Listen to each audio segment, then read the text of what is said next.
Yeah, so this is the first time we've trialled open space at Synod. It includes a wider range of voices from people, whereas usually in the parliamentary style, a lot of people feel a bit silenced. There were people in the room who admitted that they'd never shared at Synod before and were sharing part of their story. You can feel a little bit safer to share a little bit of that, those difficult conversations that we need to have with each other. Jesus calls us into relationship and into connection, and this open space dialogue is exactly what is needed to help us connect. And when we came back for normal, quote, normal Synod, I think everyone had the chance to get things off their chest and have a chance to say what needed to be said. And so the formal proceedings went, I think, much better.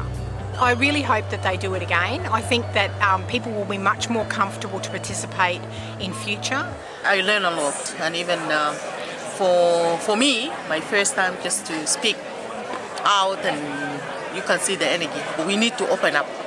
If we want future together, this is the time, and we have to be sensitive, and we have to listen to each other and have this dialogue. Normally sometimes the energy go down, but this, the only day I felt I am alive and normally talking and the energy is there. I think like a lot of people actually, I didn't know a lot about it, so I came with a kind of I wonder how this is going to go.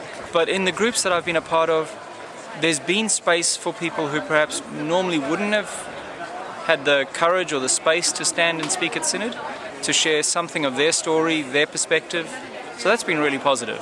I've continued some of the conversations after the kind of closing of the formal open space in a way that's been more focused on finding a pathway forward. This has felt less exhausting, less acrimonious, or just generally more uplifting, more energetic. I've been to 2 sessions so far, one small session and one quite large session, and both were quite emotional and motivating for me also, and it's been really nice to see the participation, motivation and positivity of all the people that have attended, so I'm feeling very positive so far.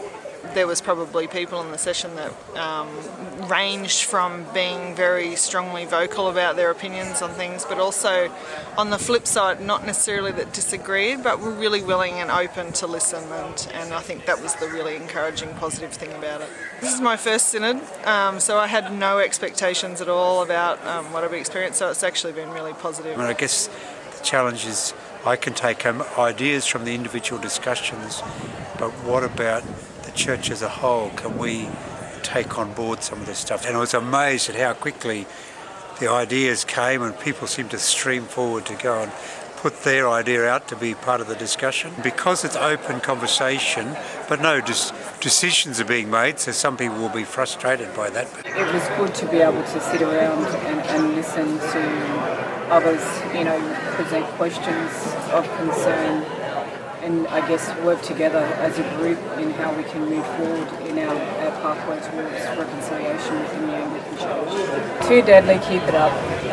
I think it was very welcome to try different means of doing things. I think Synod has a structure and some accountability networks and various other things that need to be there. It was another way of approaching being together, and it did enable a lot of other people to speak other than the usual suspects. And I was moved by the way in which a number of people actually listened, and others were able to speak who hadn't been able to speak before. So I think it was a really empowering and enabling process.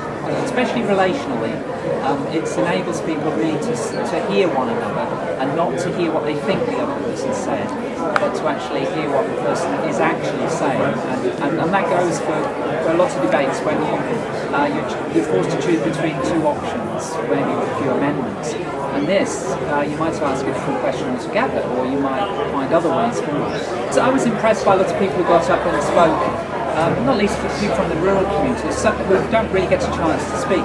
So it developed networks and relationships that weren't there before. I heard such diverse views, and even the challenge to the diversity. I think they both have a place. The open space allowed people to talk about topics, and many topics. I'm speaking about 70 groups.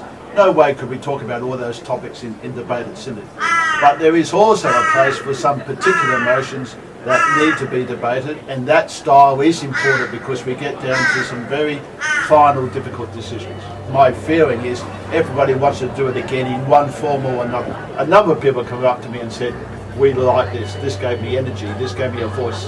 People have been really open and happy to put in their thoughts, and the conversations have been very positive and interactive and useful.